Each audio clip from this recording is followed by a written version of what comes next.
नमस्कार दोस्तों, आप देख रहे हैं एएसबी बायोलॉजी क्लासेस, जहां पर आपको पढ़ाया जाता है एनसीईआरटी लाइन बाय लाइन। आज हम बात करने वाले हैं ह्यूमन रिप्रोडक्शन के एक बहुत ही इंपॉर्टेंट टॉपिक पर, जिसका नाम है स्पर्म। आप सब जानते हैं कि स्पर्म मेल गैमेट होता है, लेकिन अगर हम बात करते हैं स्पर्म के स्ट्रक्चर कैसी होती है, स्पर्म का फंक्शन क्या होता है, स्पर्म का रोल फर्टिलाइजेशन में कैसे होता है, और साथ ही साथ अगर हम बात करते हैं नीट एंड बोर्ड एग्जाम में स्पर्म से कौन कौन से क्वेश्चन पूछे जाते हैं, तो इन सारी चीज़ों के बारे में आज हम डिस्कस करेंगे आपके साथ। आपको समझाएंगे कि किस तरीके का क्वेश्चन नीट के एग्ज़ाम में और बोर्ड के एग्ज़ाम में आता है। दूसरी बात, अगर हम बात करते हैं तो इन सब चीज़ों को हम एनसीईआरटी के line by line simple language और डायग्राम के साथ आपको समझाने वाले हैं। इसके अलावा अगर हम बात करते हैं तो इस वीडियो के अंत तक अगर रुकते हैं आप, तो स्पर्म का स्ट्रक्चर, हेड, नेक, मिडिल पीस और टेल को क्लियरली एक्सप्लेन कर पाओगे। बिल्कुल एग्जाम में लिखने लायक आप एक्सप्लेन कर पाओगे। दूसरी बात, अगर हम बात करते हैं तो अगर आप वीडियो के अंत तक रुकते हैं तो यहाँ पर आप क्लास 12th बायोलॉजी और नीट दोनों के लिए बहुत ही ज़्यादा इंपॉर्टेंट टॉपिक्स को फाइंड आउट कर सकते हैं। तो करते हैं आज के इस टॉपिक को बिना किसी देरी के। जैसा कि हम आपको बता देना चाहते हैं कि जो स्पर्म होता है एक सिंपल सा माइक्रोस्कोपिक स्ट्रक्चर होता है, जिससे पूरी जिंदगी की शुरुआत होती है, पूरी दुनिया की शुरुआत होती है। तो चलिए शुरू करते हैं आज के इस टॉपिक के बारे में। तो आप यहाँ पर देख सकते हैं कि आपके पास एक डायग्राम है जो कि स्पर्म का माइक्रोस्कोपिक स्ट्रक्चर है। तो यहाँ पर अगर आप देखेंगे तो ये सारी चीज़ें क्या है, ये हेड है, यहाँ पर आपका ये टेल है, और दूसरी बात यहाँ पर अगर आप देखते हैं तो बीच में ये आपका मिडल पीस और नेक है। ठीक है, तो इन सारी चीज़ों के बारे में अगर हम बात करते हैं तो धीरे धीरे एनसीईआरटी की लाइन पढ़ करके हम आपको एक्सप्लेन करेंगे और पढ़ा करके आपको समझाएंगे भी। तो चलिए शुरू करते हैं बिना किसी देरी के। तो सबसे पहले अगर हम बात करते हैं तो let us examine the structure of sperm. अब हम बात करते हैं तो स्ट्रक्चर ऑफ स्पर्म को एग्जामिन करते हैं, परीक्षण करते हैं। It is a microscopic structure, यानी कि ये क्या होता है, एक माइक्रोस्कोपिक स्ट्रक्चर होता है। मतलब कहने का ये है कि आप विदाउट माइक्रोस्कोप स्पर्म को नहीं देख पाते। स्पर्म के माइक्रोस्कोपिक स्ट्रक्चर को देखा जाए तो यहाँ पर हेड होता, नेक होता है, मिडिल पीस होता है और टेल होता है। अब यहाँ पर देखते हैं तो यहाँ पर क्या है, ये हेड है, और हेड के अंदर क्या होता है यहाँ पर देखते हैं तो अब क्या है, यहाँ पर साइटोप्लाज्म है और न्यूक्लियस भी है, क्रोमोसोम मटेरियल भी है। इसके ऊपर देखते हैं तो एक टोपी के जैसी संरचना है। तो इस टोपी के जैसी संरचना को हम एक्रोसोम कहते हैं, और इस एक्रोसोम के अंदर क्या होता है, हाइड्रोलिटिक एंजाइम भरा होता है जिसका नाम है हाइलेरोडिनेज। इसके बारे में आगे हम डिस्कस करेंगे। दूसरी बात, अगर हम बात करते हैं तो यहाँ पर हेड के जस्ट नीचे क्या होता है, ये टेल पार्ट होता है, और टेल के जस्ट नीचे क्या होता है, ये मिडल पार्ट होता है, और मिडल पार्ट के अंदर क्या होता है, इस तरीके से देखेंगे तो अब क्या है, यहाँ पर माइटोकॉन्ड्रिया लगा हुआ है जो कि एनर्जी प्रोवाइड करता है स्पर्म को तैरने के लिए, स्विम करने के लिए। दूसरी बात, अगर हम बात करते हो तो यहाँ पर देखते हैं आप टेल है, जितना ज़्यादा टेल मूव करेगा उतना तेज स्पर्म आगे बढ़ेगा। A plasma membrane envelop the whole body of sperm, यानी कि अगर हम बात करते हैं तो स्पर्म की पूरी बॉडी को एक प्लाज्मा मेम्ब्रेन घेरे रहता है। तो यहाँ पर देखते हैं स्पर्म के अंदर देखेंगे तो आप एक सबसे आउटर लेयर और यहाँ पर लिखा हुआ है प्लाज्मा मेम्ब्रेन। तो प्लाज्मा मेम्ब्रेन जो होता है वो स्पर्म की पूरी बॉडी को क्या करता है, कवर करके रखता है। द स्पर्म हेड, यानी कि स्पर्म की हेड जो होती है वो कंटेन करती है एन इलोंगेटेड हैप्लॉइड न्यूक्लियस, यानी कि अगर हम बात करते हैं जो स्पर्म का हेड होता है वहाँ पर एक हैप्लॉइड न्यूक्लियस होता है, जिसके अंदर नंबर ऑफ क्रोमोसोम क्या होते हैं, 23 होते हैं। यानी कि अगर हम बात करते हैं तो हैप्लॉइड का मतलब यन टाइप का न्यूक्लियस पाया जाता है, जिसके पास नंबर ऑफ क्रोमोसोम क्या होते हैं, 23 होते हैं। The anterior portion of which is covered by a cap like structure called acrosome, यानी कि अगर हम हेड की बात करते हैं तो हेड का जो ऊपरी हिस्सा होता है एक टोपी के जैसे संरचना से घिरा होता है, ढका होता है, जिसको हम एक्रोसोम कहते हैं। अब बात करते हैं कि एक्रोसोम क्या होता है, एक्रोसोम में क्या चीज़ें होती हैं, उसकी बात करते हैं। तो लिखते हैं the acrosome is filled with enzyme, यानी कि एक्रोसोम क्या होता है, वो एक एंजाइम के द्वारा भरा होता है, that help fertilization of the ovum, यानी कि अगर हम बात करते हैं जो एक्रोसोम होता है वहाँ पर एक ऐसे एंजाइम को पाया जाता है, या उसके अंदर एक ऐसा एंजाइम होता है जो ओवम के outer layer, inner layer, zona pellucida को तोड़ने का काम करता है, और तोड़ते हुए अंदर जाता है, फर्टिलाइजेशन में हेल्प करता है। तो उस एंजाइम का नाम हमने बताया आपको, हाइलेरोडिनोज जो होता है वो स्पर्म के एक्रोसोम में पाया जाता है, और ये एंजाइम क्या करता है, फर्टिलाइजेशन में हेल्प करता है।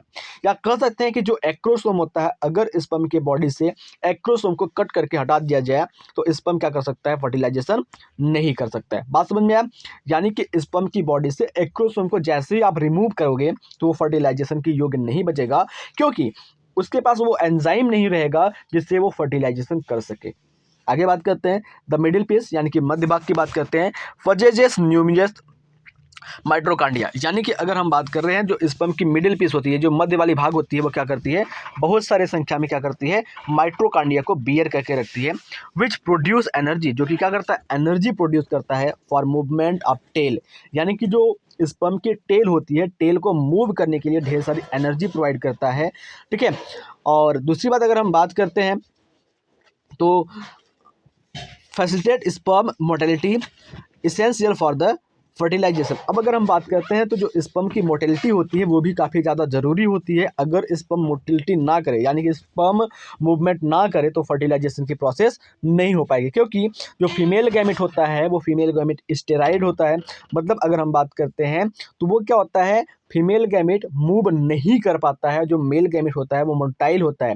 यानी कि फीमेल गैमेट को कह सकते हैं कि नॉन मोटाइल होता है और मेल गैमेट क्या होता है, मोटाइल होता है। और ये मोटिलिटी यानी कि मूवमेंट करते करते फीमेल गैमेट ओवम के पास पहुंचता है तो फर्टिलाइजेशन की प्रोसेस होती है।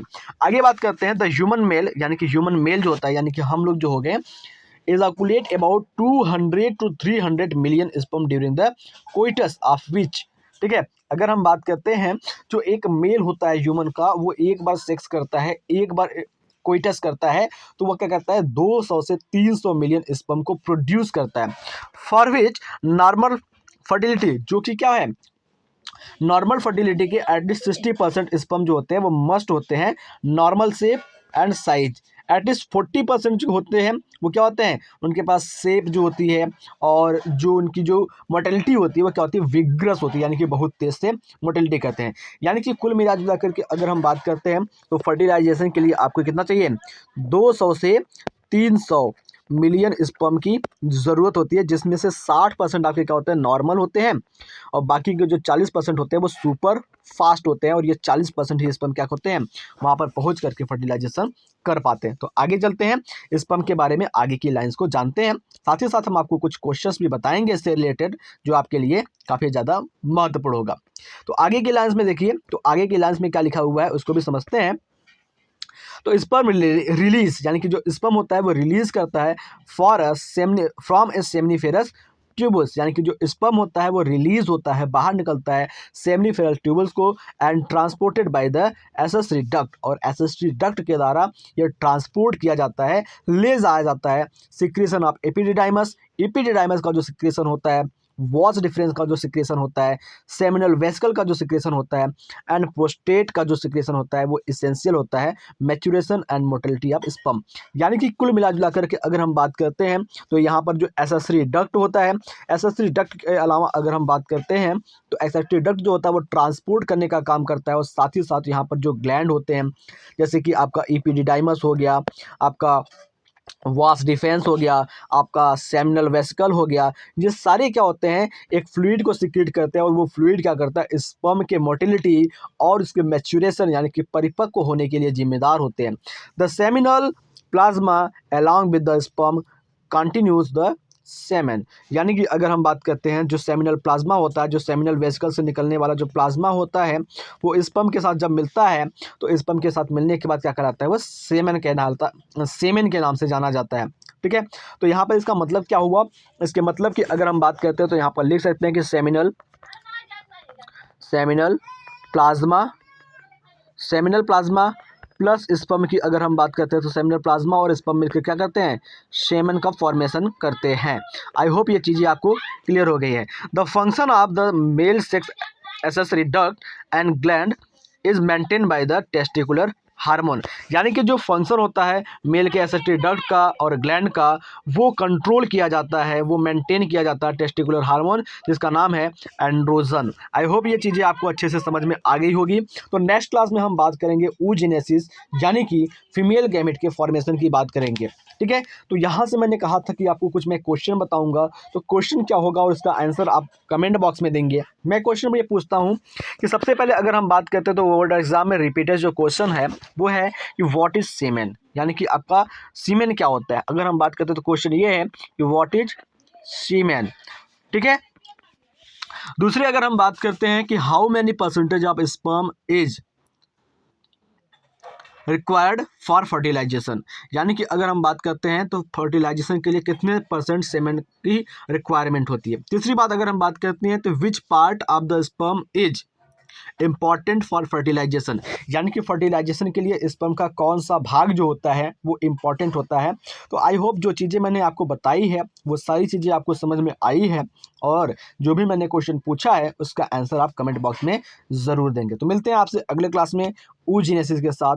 अगर आप चैनल पर पहली बार विजिट कर रहे हैं तो चैनल को सब्सक्राइब कीजिए ताकि आप ASB बायोलॉजी परिवार का हिस्सा बन सके और हर नए वीडियो का नोटिफिकेशन आपके पास जा सके और आप अपने बोर्ड एग्जाम की तैयारी को बेहतर और ज़्यादा बेहतर कर सके, जिससे आप एक बहुत ही बढ़िया नंबर स्कोर कर सके। और दूसरी बात अगर हम बात करें तो हम शुरू कर रहे हैं 32nd क्लास, यानी कि 30 सेकेंड में एक छोटे से टॉपिक को मैं आपको बताऊंगा जो आपके एग्जाम के लिए काफ़ी ज़्यादा महत्वपूर्ण होगा।